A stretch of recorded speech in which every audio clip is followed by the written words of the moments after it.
There is a lie that women have been living for decades, and this lie is sabotaging their love lives in ways they can't even imagine. For years, I've heard the same question repeated in countless ways during therapy sessions. What do men really want? And every time I hear this question, I feel a mix of compassion and frustration, because the question itself reveals the deeper issue. The truth is that women have learned to ask themselves what men want, when in reality they should be asking, who am I really? They've been taught to shape their personalities based on what they think is attractive, when what truly captivates a mature man is exactly the opposite, a woman who refuses to mold herself for anyone. In over 3 decades of guiding people through therapy, I've witnessed a fascinating transformation. I've seen women who came to me exhausted from trying to decode men turn into natural magnets of genuine attraction the moment they decided to stop trying. And it wasn't magic, it was applied neuroscience. The male brain, especially after the age of 35, develops very sophisticated authenticity detectors. It has experienced enough shallow encounters, performances, and emotional masks to develop an almost instinctive sensitivity to what is real. When a mature man encounters an authentic woman, something deep and visceral is triggered in his limbic system. This reaction isn't random, it corresponds to very specific neurological patterns related to emotional safety and relational stability. A man who has been through complex relationships seeks signs of emotional reliability, and authenticity is the most powerful signal there is. But authenticity isn't just about being natural. The kind of authenticity that creates true psychological excitement has very specific components. Most women aren't even aware of them. The first of these components is what I have observed in hundreds of successful cases: emotional presence without the need for external validation. Imagine a woman who can hold a deep conversation without the anxiety of needing to be liked. Who can express a contrary opinion without fearing rejection? Who can sit in silence without feeling the need to fill it with empty words? This kind of emotional solidity triggers a response in the male brain that I call active relaxation. He relaxes because he senses emotional safety, but he's also activated, because what is rare becomes magnetic in a world full of superficial interactions. Over the years, I've noticed an interesting pattern in couples who come to therapy. Men describe their most successful partners using words like calm, grounded, and real. They never use terms like perfect, impressive, wild, or spectacular. Male psychological arousal is fueled by substance, not by spectacle. This brings us to the second key component I've identified, what I call unmasked joy. I'm not talking about being happy all the time or faking optimism. I'm referring to a genuine ability to find enjoyment in the everyday, to create lightness without forcing it, to laugh at one's own flaws without self-pity. This kind of joy has a fascinating neurological effect on the male brain. It activates the same areas stimulated by natural rewards, creating what neuroscientists call positive conditioning. A man begins to associate that woman's presence with pleasant, emotional states, not because she manipulates him, but through natural emotional resonance. But I've seen something even deeper. Unmasked joy is only possible when there is peace with one's own story. A woman who has processed her past, who has integrated her wounds without turning them into her identity, who can talk about her life without victimizing or glorifying herself, radiates a calmness that is felt, sensed, breathed. And it is profoundly soothing to a man seeking emotional stability. Let me share something that completely changed how I understand mature attraction. A few years ago, a patient told me something I've never forgotten. She said, "I stopped worrying about whether he liked me," and she started focusing on whether she liked herself. In that one sentence lies one of the deepest truths about the psychology of attraction. When a woman stops being in constant performance mode and starts evaluating whether the man in front of her deserves her time and energy, an energetic shift happens. The man stops evaluating her and starts wanting to prove his own worth. This reversal of dynamics is incredibly powerful because it aligns with very deep psychological principles. The third element that generates authentic psychological arousal is communication from the emotional center. I've listened to thousands of hours of couple conversations, and I can immediately tell when a woman is speaking from her center versus speaking from her anxiety. The difference is noticeable, not just in what she says, but in the rhythm, the tone, the pauses. When a woman communicates from her emotional center, every word carries specific weight.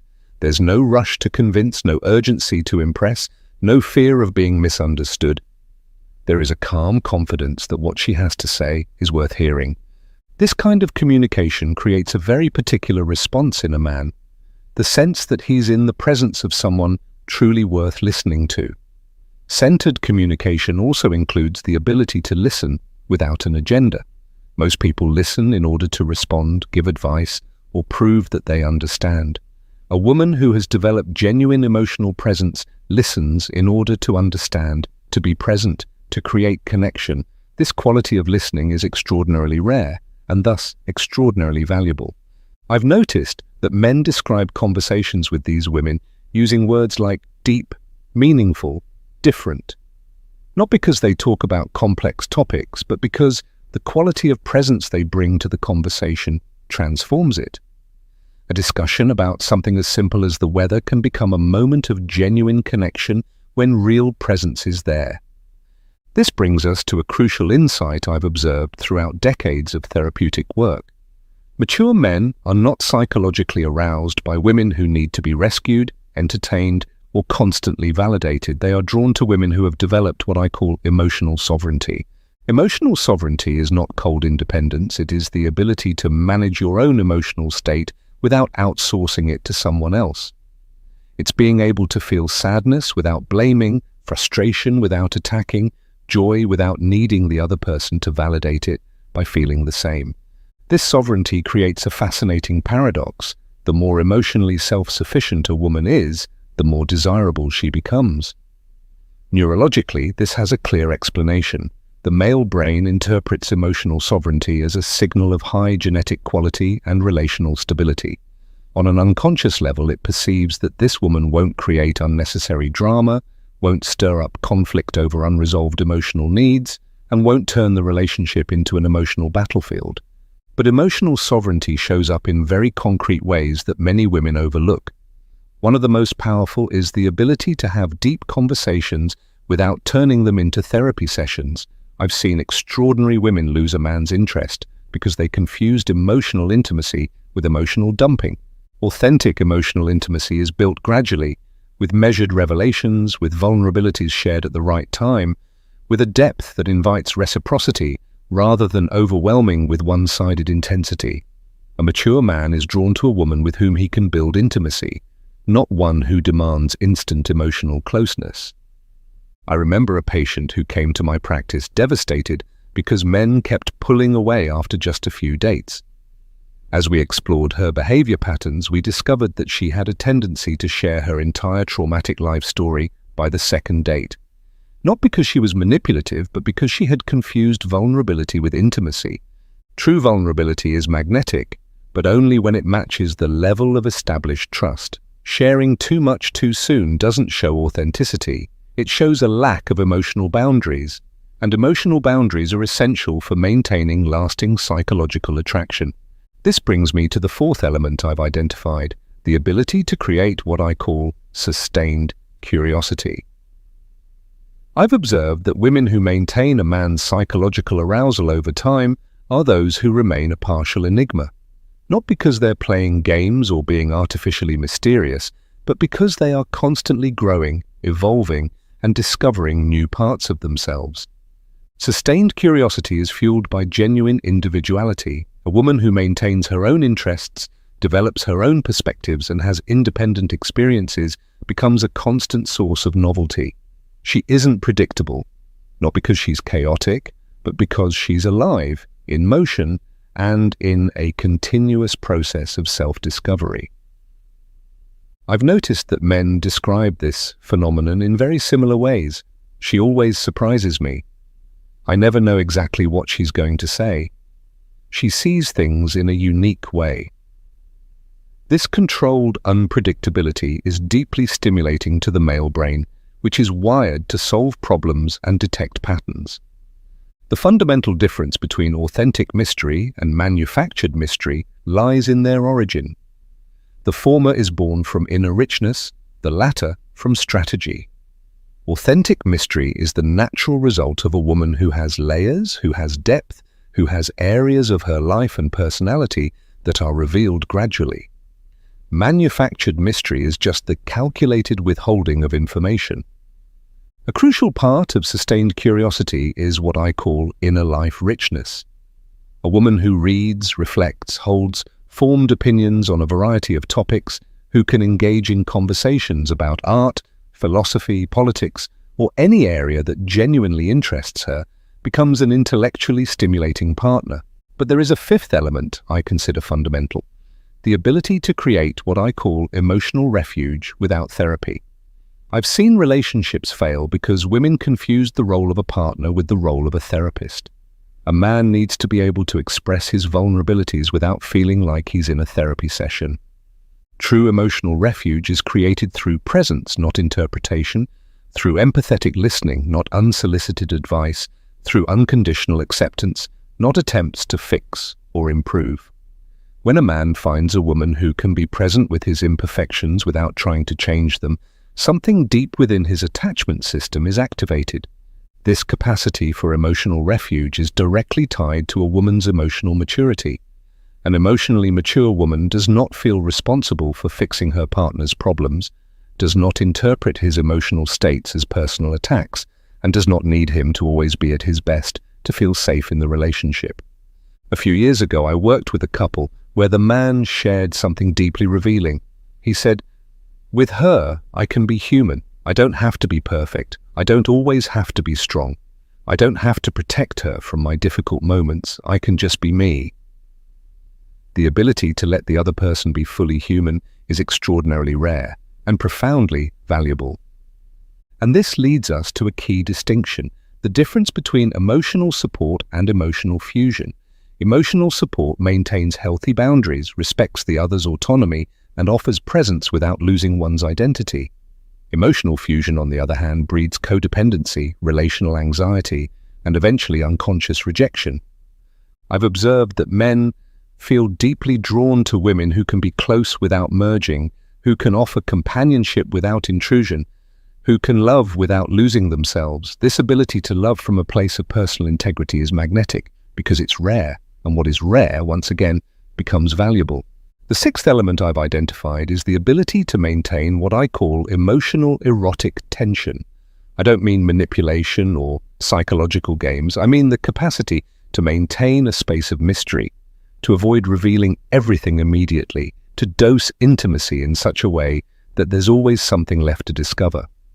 This emotional erotic tension is preserved when a woman has her own life, when she isn't constantly available, when she maintains private and individual spaces.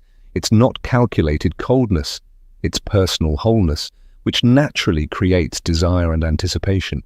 Over the years, I've noticed that relationships that lose excitement quickly are those where one partner, often the woman, becomes entirely transparent and available from the start.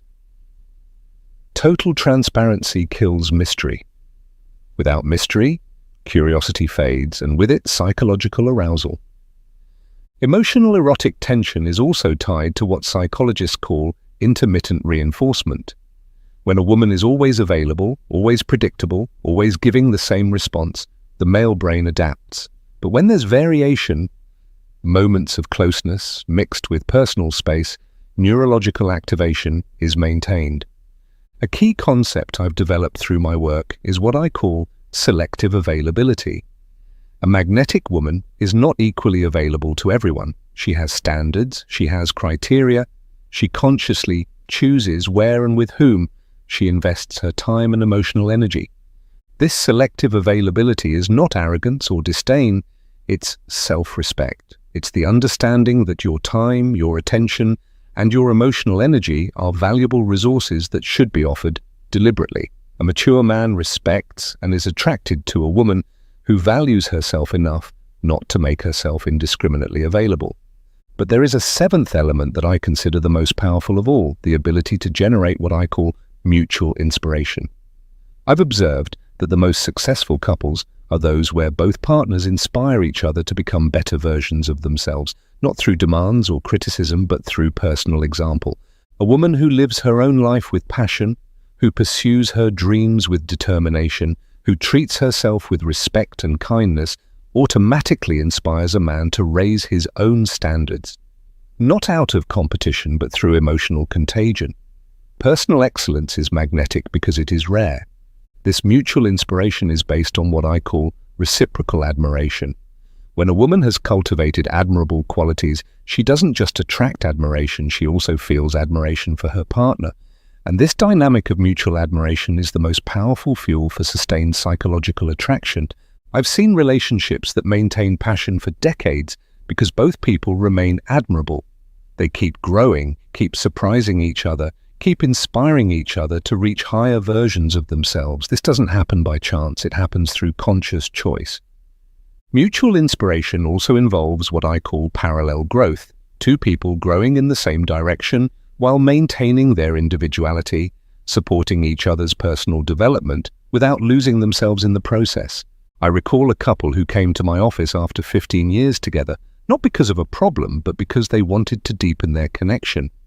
What impressed me most was how each spoke about the other, not as someone predictable or fully known, but as someone still evolving, still fascinating, still worthy of admiration.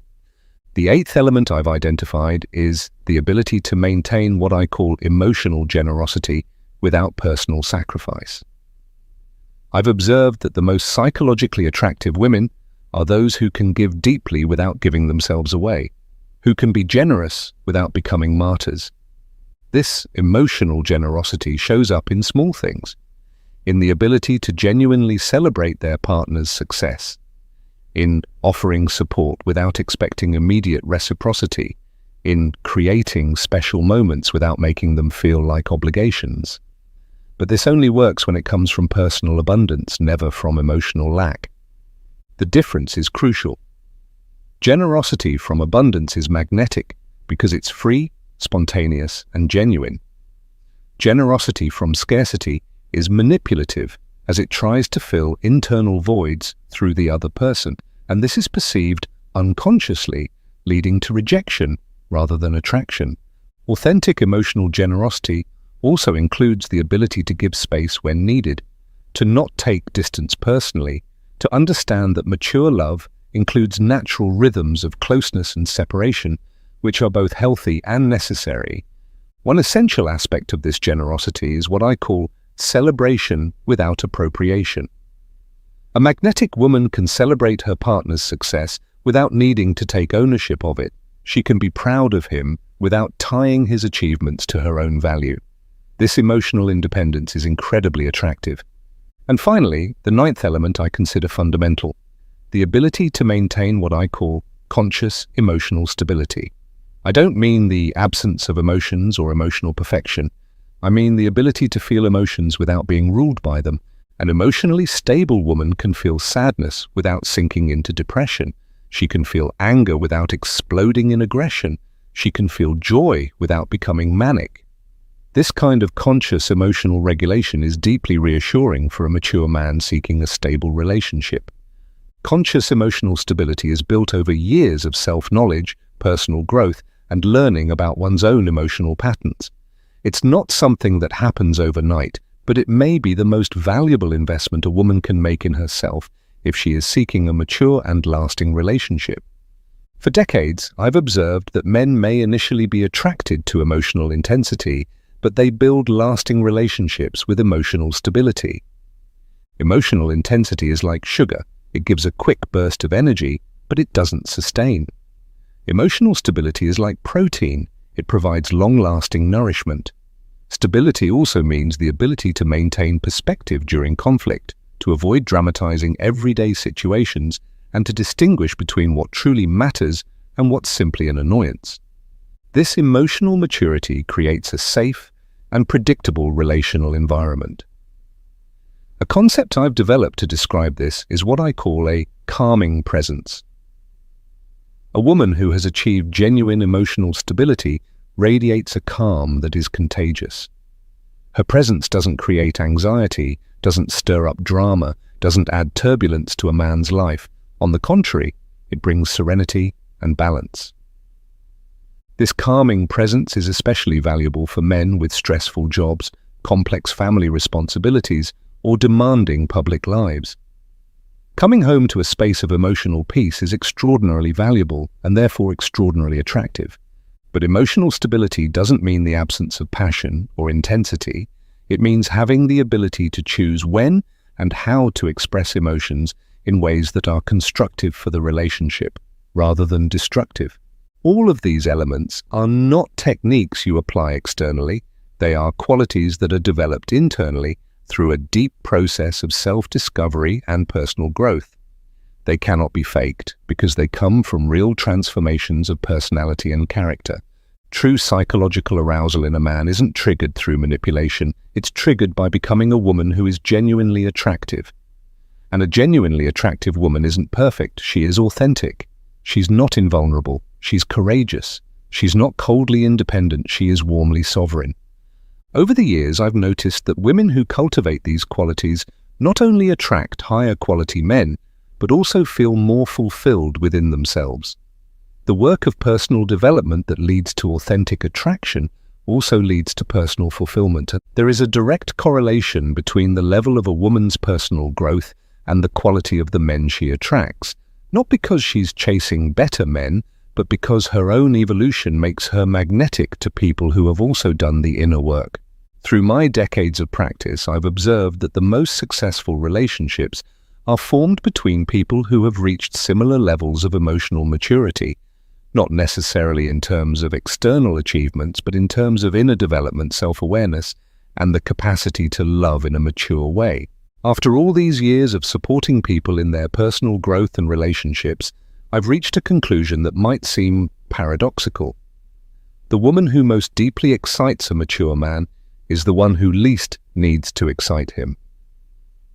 She has built a life so full, so rich, so satisfying that a man feels privileged to be invited into it.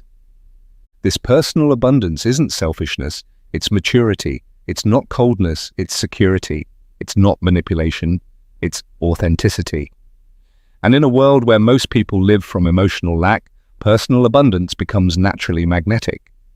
Personal abundance shows up in many ways, in the ability to enjoy one's own company, in having independent goals and dreams, in maintaining meaningful friendships, in cultivating personal talents and skills. A woman who lives from a place of abundance doesn't need a relationship to feel complete, but she can deeply enrich one when she chooses it.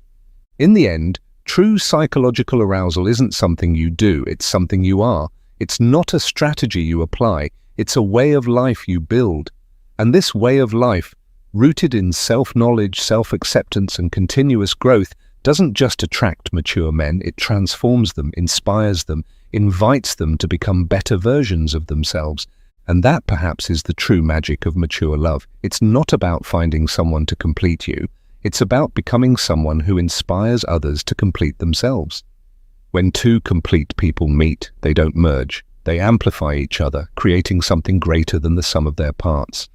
This kind of mutual transformation is the natural result when two people have done the inner work needed to truly love themselves. Because only when we have learned to truly love ourselves can we offer authentic love to another human being.